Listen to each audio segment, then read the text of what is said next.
Buenas noches y bienvenidos al episodio número 116 de su programa de misterio. Hoy día no tanto misterio, sino, bueno, sí, es un misterio también el tema de la realidad subjetiva.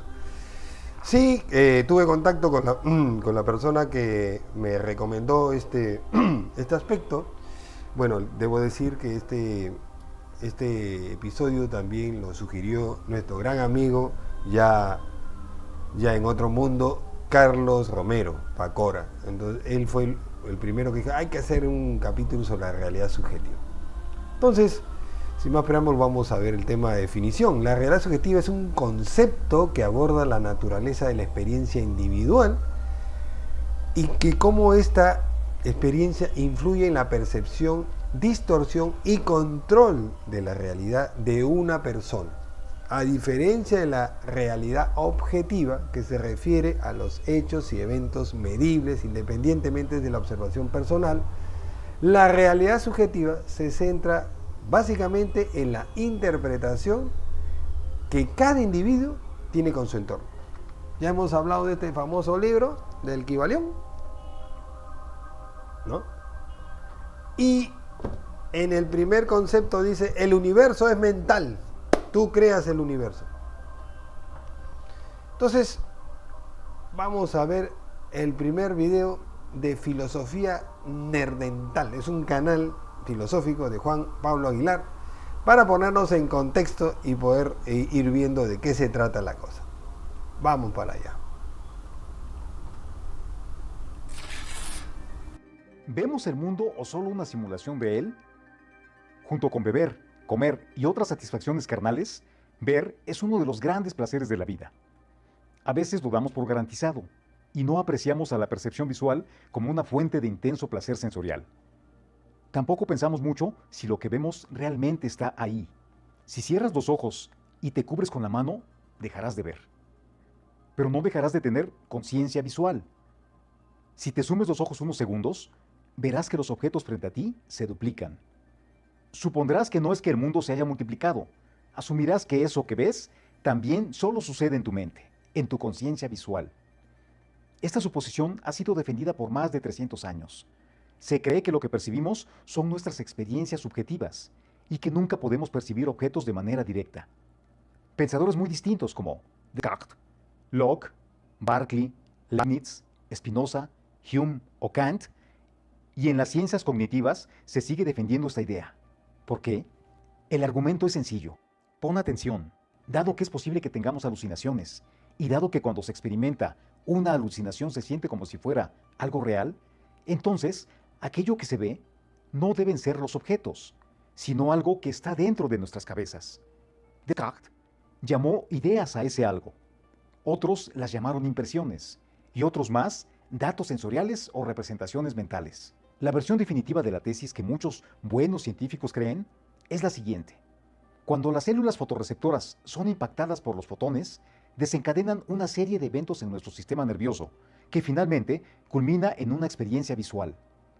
Aquello que percibimos es el efecto de los objetos en tu sistema nervioso, tu conciencia visual. Científicos, como el Nobel Francis Crick, aceptan el argumento y explican la visión en términos de representaciones. Para la ciencia, creer que percibimos directamente el mundo, sin algo mediando entre él y nosotros, es tan supersticioso como creer en espíritus o fantasmas.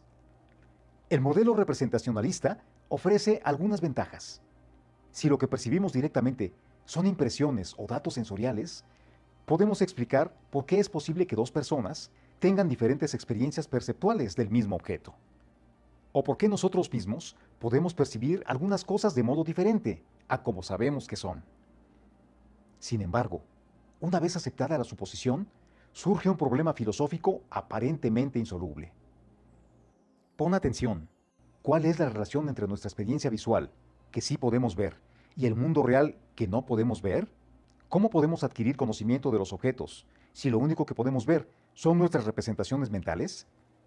El reto escéptico no se ha podido responder con claridad desde hace 300 años.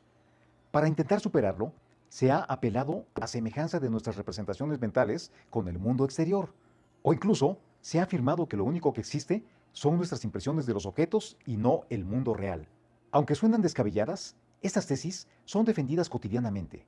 Anil Seth, científico cognitivo, defiende que si la alucinación es un tipo de percepción, debemos pensar que las percepciones comunes y corrientes son un tipo de alucinación controlada.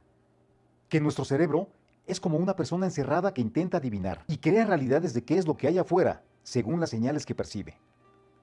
Otros, como el psicólogo cognitivo Donald Hoffman, cree que la evolución moldeó nuestras percepciones, no para que veamos el mundo tal cual es, sino para que veamos un tipo de display que nos permite desempeñarnos mejor en él. Para Hoffman, pensar que lo que vemos es real es tan ingenuo como pensar que los iconos de carpetas o apps que aparecen en el display de nuestro teléfono encendido es lo que está dentro de la pantalla física del mismo. Por supuesto, también hay quien defiende el sentido común y que tienen una teoría de que percibimos a los objetos directamente. Que cuando vemos nuestra mano frente a nosotros, no vemos una representación de una mano, sino realmente una mano. John Searle, por ejemplo, piensa que la jerga de representaciones mentales simplemente es un dislate surgido por un uso ambiguo del lenguaje. ¿Tú qué piensas? ¿Percibimos el mundo directamente? ¿O solo podemos percibir representaciones mentales? La siguiente formulación del problema se le atribuye a Russell. La ciencia presupone el realismo ingenuo, dado que los científicos que hacen sus experimentos presuponen que el mundo con el que experimentan es real. La ciencia ha demostrado que el realismo ingenuo es falso. Por lo tanto, si el realismo ingenuo es verdadero, entonces es falso. Por lo tanto, el realismo ingenuo es falso. Si te gusta el tema... Bueno, a esto nos enfrentamos hoy día y que seguramente va a haber mucho debate interno porque eso es la realidad subjetiva.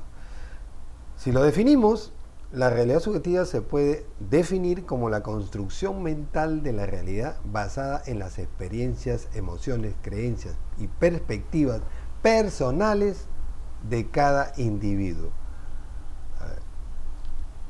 Esta perspectiva influye en cómo percibimos y damos sentido al mundo que nos rodea. En este sentido, diríamos que hablamos de influencias en la realidad subjetiva. Estas influencias provocan un cambio en nuestra realidad y entonces se produce lo que se dice la experiencia propia. Ya hemos visto cuando abordamos el tema de la doble rendija, de que los mismos físicos no se pueden explicar respecto a qué está pasando con las partículas, ¿no? Cómo puede ser que cuando observas se fijan y cuando simplemente dejas pasar las partículas son una onda. Como dicen, hay un término nuevo que les han aplicado que es ondícula, algo así. Bueno, vamos al tema de las experiencias personales. Las vivencias individuales son la base de la realidad subjetiva. Cada persona experimenta eventos de manera única y lo que afecta su percepción y comprensión de la realidad. En el Kybalión lo que dice es que tú estás dentro de un universo mental y que esa pequeña energía del cerebro crea una realidad. Y entonces tú dirás, bueno, y entonces en la nada, ¿qué conciencia puede hacer que se cree eso? Casualmente eso es lo que significa la nada. Negro. Cuando no hay nada, el universo es negro. Cuando hay una pequeña conciencia de una partícula, entonces ya existe algo creado. Son temas filosóficos. También está el tema de las emociones, ¿no? Las emociones desempeñan un papel fundamental y no sé por qué no me está funcionando acá eran los GIF animados. En la formación de la realidad subjetiva. La misma situación puede interpretarse de manera diferente según el estado emocional de cada persona en todo momento, ¿no? ¿Qué pasa con la persona pesimista? Todo le va mal, ¿no? Parece un imán de las cosas malas. No tengo mala suerte, bla, bla, bla, está enfermo y termina muerto de cáncer o de alguna enfermedad así. Ya hay un estudio en Alemania que dice que la ecuación del cáncer es igual a estrés, que todo el mundo tiene, más pena. O sea, todos podemos tener cáncer si tenemos esa ecuación lista. Hay que tener cuidado. Entonces no hay que dársela todo en serio, sino por eso estamos haciendo con Alberto el tema de la película, todo, porque queremos divertirnos, porque en la vida también hay que divertirse sanamente. Otro tema acá es la creación de las creencias y valores personales actúan como filtros a través de los cuales interpretamos la realidad. Qué pena que no se vea esta, no sé si lo puedo poner más grande, porque esta especie de tortuga era la cara de un chino que se transformaba. Por si acaso todas estas figuras las estoy sacando, como pueden ver, de Pika Labs, ¿no? Pika Labs es una inteligencia artificial que tú le das una imagen y te produce un pequeño video, ¿no? Entonces, y había fantástico, no sé si se puede ver. No se ve.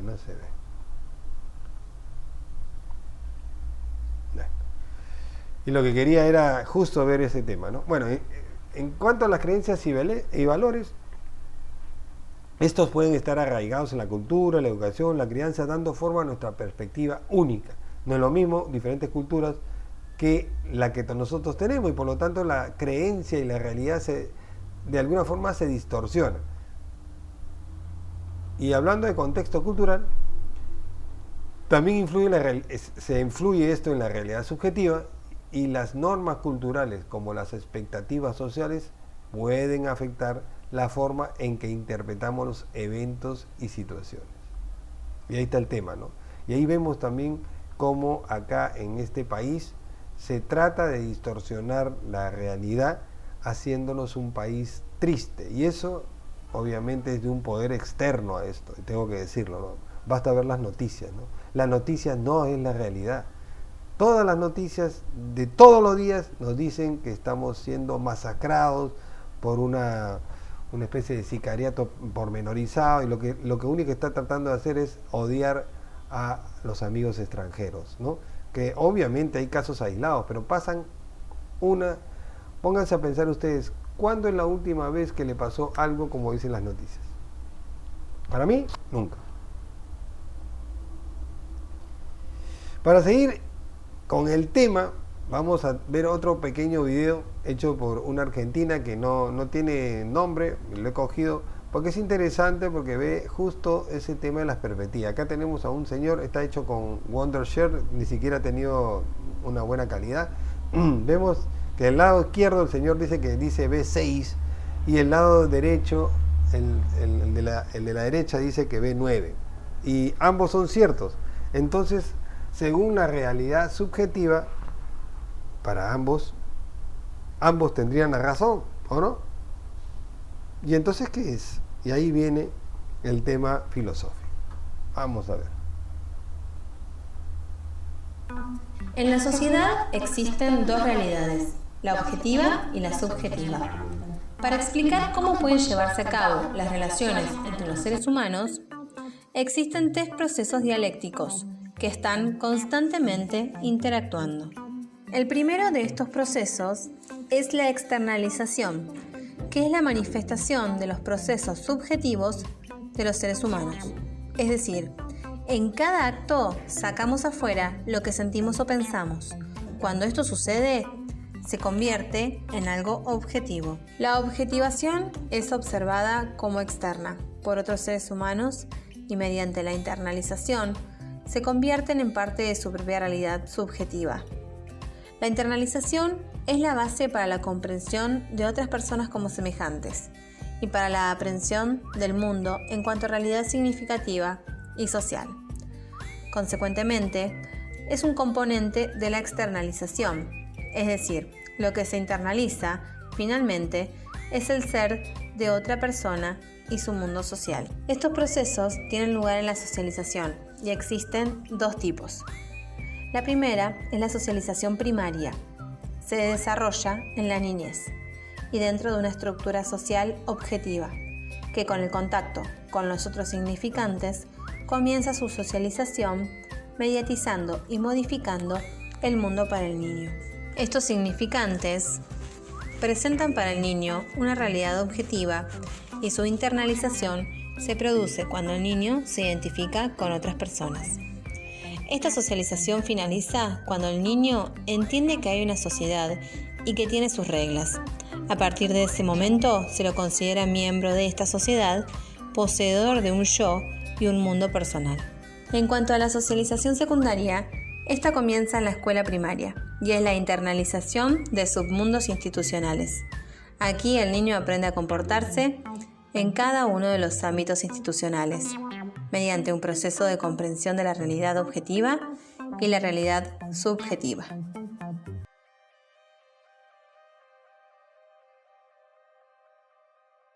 Se puso más complicada la cosa. Vamos a ver entonces unos ejemplos de lo que es la realidad subjetiva. Entonces, yo voy a hacer, al final, voy a pedir qué opinan sobre esto, porque esto es algo estrictamente personal. O sea, como acabamos de ver a estos personajes, ambos tienen razón. Y entonces, ¿cuál sería la verdad? ¿No? Porque la verdad del sujeto de la izquierda es que está viendo un 6 y la verdad del sujeto de la derecha es que está viendo un 9. Entonces, ¿cuál es la verdad? ¿El promedio? Ahí está el tema. Todo está, como es relativismo, ¿no? Todo está de acuerdo a lo que, de dónde lo estás observando. El primer ejemplo que vamos a ver de la realidad subjetiva, lo hemos visto muchas veces, que se trata de las ilusiones ópticas. Las ilusiones ópticas, muy venido a menos, las conocimos por primera vez cuando estuvimos en la época de las cavernas y el hombre aprendió a caminar erguido y a caminar por el monte y veía espejismos al fondo. Eso es una ilusión óptica. Son ejemplos clásicos de cómo la percepción visual puede variar entre individuos. También cuando veíamos los arcoíris, es otra ilusión óptica, ¿no? Una misma imagen puede ser interpretada de manera diferente por diferentes personas. Una persona que está al costado de otra persona que ven ambas el mismo espejismo, a uno le puede parecer una ciudad y a otro le puede parecer un océano, porque depende mucho de las experiencias y sus saberes previos, ¿no? Igual, el tema del arcoíris, podrían decir uno es una cosa, otra cosa, depende también del tema de la escultura. Otra de las, diríamos, ejemplos de la realidad subjetiva la constituyen los recuerdos distorsionados. Observen por favor a este individuo que está ahí. ¿Qué es lo que le pasa con el polo? ¿Es el polo que se distorsiona? ¿O es el polo, el vestido que se distorsiona? ¿O es la figura que se distorsiona? En el caso de los recuerdos distorsionados, la memoria es selectiva y susceptible a distorsiones. Y eso lo saben perfectamente los detectives cuando por separado entrevistan a los que están involucrados en algún crimen o algún caso, ¿no? Dos personas que experimentan un mismo evento pueden recordarlo de manera diferente debido a la interpretación subjetiva de cada uno de ellos y sus detalles vistos con los saberes previos. Por eso no está de más siempre preguntar: ¿usted a qué se dedica, señor? Siempre los detectives, si es que alguien ha sido testigo de algo y lo han citado, en mi caso sí, tuve la desgracia de perder una amiga en un accidente en el río y me citaron. Lo primero que me preguntan los detectives: ¿usted a qué se dedica, señor? ¿Por qué? Porque te están haciendo el perfil, ¿no? Entonces el perfil, ya, como este señor es cineasta, está más dedicado al tema creativo, entonces vamos a verlo con ese enfoque. Y a la otra testigo también le preguntaron: ¿usted qué se dice? Yo soy maestra. Y al otro testigo, y así. Y entonces el evaluador, el detective evaluador, puede hacer un contraste. Y cuando no encuentra un promedio, ahí está el mentiroso. Ahí está donde la realidad ha sido distorsionada y con ese se va a enfocar. Esto sirve perfectamente, por ejemplo, para resolver casos de crímenes caseros. Clásico, que el marido mata a la mujer. Entonces ahí es donde no cuadra algo. Y es el punto de partida. Pero también otro punto de partida bien controversial es esto, ¿no? Lo que pasa todos los días, ¿no? Las opiniones políticas, ¿no? En el ámbito político, la realidad subjetiva depende de las opiniones y perspectivas que son inherentes y subjetivas en cada persona. diferentes personas, permítame un segundito, por favor, que están llamando acá, ya. Diferentes personas pueden tener interpretaciones diversas de los mismos hechos políticos, basados en sus creencias y valores personales, sesgados a ese partido. ¿Quién no se ha peleado cuando comience un debate político? ¿Quién no se ha peleado con una persona? Que puede ser una persona cercana, incluso familiar, ¿no? Ahí estamos hablando de realidades subjetivas. Otro aspecto también importante es las críticas y desafíos. A pesar de la importancia de que la realidad subjetiva hace en el ser humano, sobre todo en la mente del ser humano, y en la comprensión de la experiencia humana, existen críticas y desafíos asociados con este concepto. Algunos críticos argumentan que la excesiva atención a la subjetividad puede llevar al relativismo. Yo estoy dentro de ellos. Donde todas las perspectivas se consideran igualmente válidas, incluso en casos donde existen hechos objetivos. Pero también está el otro lado, lo opuesto, ¿no? Que dice que todo es circunstancial y que en realidad hay que basarnos en los hechos medibles estrictamente por la ciencia. Cosa que no comparto en absoluto, porque a la ciencia le falta mucho explicar cosas básicas como las partículas y las subpartículas, que todavía es un misterio cómo es eso de la onda partícula y muchas cosas del mundo cuántico. Entonces no puedes tú centrarte en que todo es duro metal, ¿no? No se puede. Simplemente hay que ser humilde y decir que al ser humano le falta mucho por aprender, y sobre todo en el aspecto espiritual. Bueno, vamos a ver algunas aplicaciones prácticas a este concepto. Y qué pena que no se esté viendo, porque todo esto era animado por si acaso. Y no sé qué ha pasado, seguramente algo ha pasado yo lo había visto animado. La comprensión de la realidad subjetiva tiene implicaciones significativas en diversas áreas. En primer lugar, la psicología, ¿no? La sociología, la comunicación y sobre todo en el campo de la investigación neurológica, ¿no? Los neurocientíficos se rompen la cabeza. ¿Cómo es que una persona puede imaginar una cosa? Mencionan un experimento de un científico, justo un neurocientífico, que yendo a su laboratorio con su socio, tienen la experiencia de ver un accidente de tránsito. Y entonces, cuando llegan al laboratorio, dicen, qué feo el accidente de tránsito, y la llanta cómo salió volando y casi nos golpea la mesa. Y el otro dice, eso no fue así. Nosotros ya habíamos dejado de almorzar y estábamos viniendo para acá. Pero él lo recordaba diferente. Entonces, esta comprensión de que por qué había asociado la comida con el accidente y el otro señor lo había objetivamente. ¿Y cómo es que se desató? ¿Cómo es que se dio cuenta que había un error y una distorsión de la realidad que él tenía grabado? Es que se comenzó un debate acalorado, y entonces fueron a ver a dónde estaba el carro. Y el carro estaba a la entrada del laboratorio, no estaba en el restaurante, y estaba ahí chocado todavía con todos los aspectos netamente de las empresas de seguro. Entonces, considerar la realidad subjetiva del individuo es esencial para comprender y abordar sus experiencias y desafíos emocionales. Mucho aprende la persona que escucha, porque está viendo cómo tiene esa persona la realidad subjetiva. Por ejemplo, no soy amigo de los pesimistas, por ejemplo, ¿no? Si una persona siempre me habla de sus tragedias, todas esas cosas, es la última vez que lo voy a ver, que lo voy a llamar o que lo voy a atender, porque a mí no me gusta relacionarme con esa gente, porque efectivamente se pega, ¿no? O sea, uno comienza a contaminarse de esas experiencias negativas.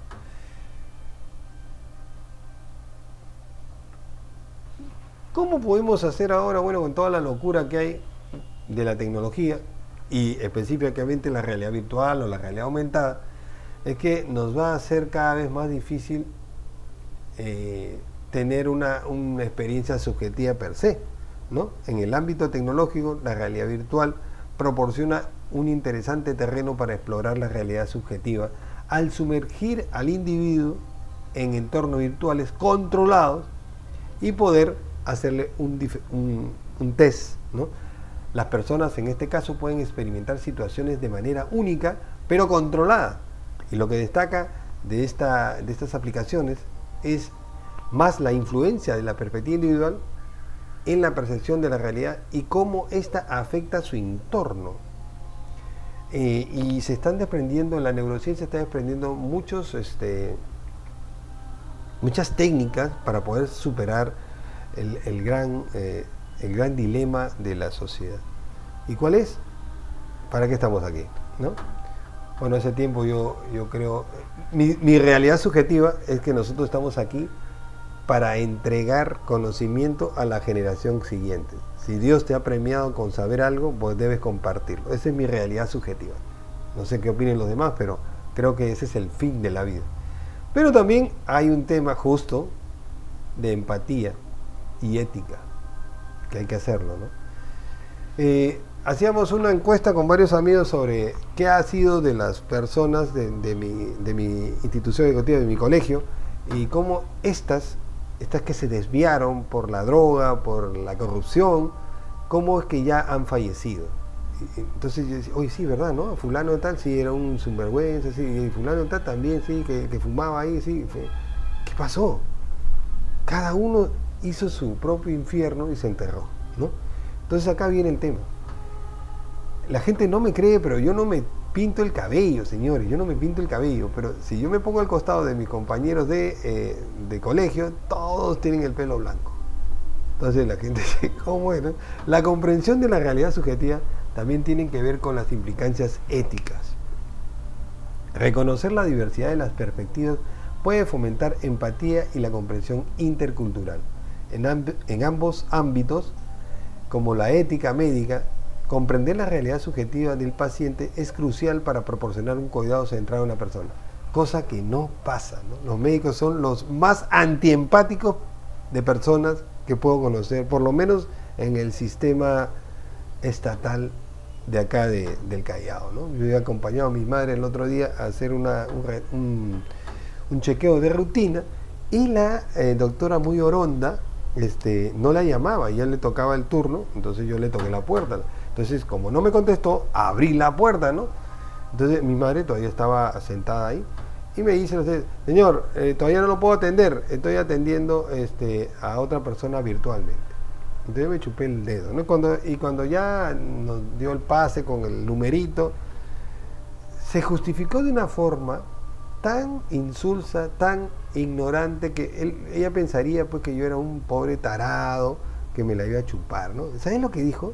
Para que ustedes se la crean, que también existe una atención virtual y que lo esperaban los pacientes de forma virtual. Yo no me amarré la lengua, no quise decir nada, porque qué raro, ¿no? Que una persona en ese mismo instante pueda entrar, y qué raro que abajo exista una oficina de atenciones virtuales. Entonces, ¿qué tendría que hacer un médico atendiendo eso? Era su realidad subjetiva.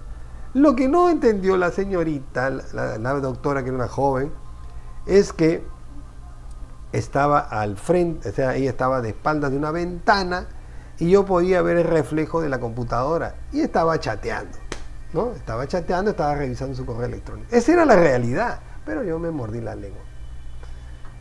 A eso veo que no existe, pues, y a mi madre la despachó en 2 minutos, ¿no? A ver, sí, señora, así que esto vaya, ya, en lo próximo al 10 de enero del 2024. O sea, como, záfate vieja, que ya no quiero, ya, déjame seguir chateando. A eso nos referimos de que no hay empatía, no hay un nivel ético. Entonces, hay un desafío en ese sentido, un desafío ético en la manipulación de la realidad subjetiva. ¿Sí? Acá dice que tú puedes crear la realidad y también puedes enviar realidades a otras personas, ¿no? La manipulación de la realidad subjetiva a través de medios como la publicidad, ya hemos visto, los medios de comunicación y la inteligencia artificial plantea desafíos éticos, como la capacidad de influir en la forma en que percibimos la realidad subjetiva, y plantea las preguntas sobre responsabilidad y la integridad en la comunicación y la tecnología. Hace poco, y disculpen que diga esto, parece soberbia, pero por ahí se enteraron de que en la década de los años 2000, mi equipo del grupo Mega Puerto le hizo y esto tengo que decirlo, le hizo el ideario político del grupo de fonavistas en una noche.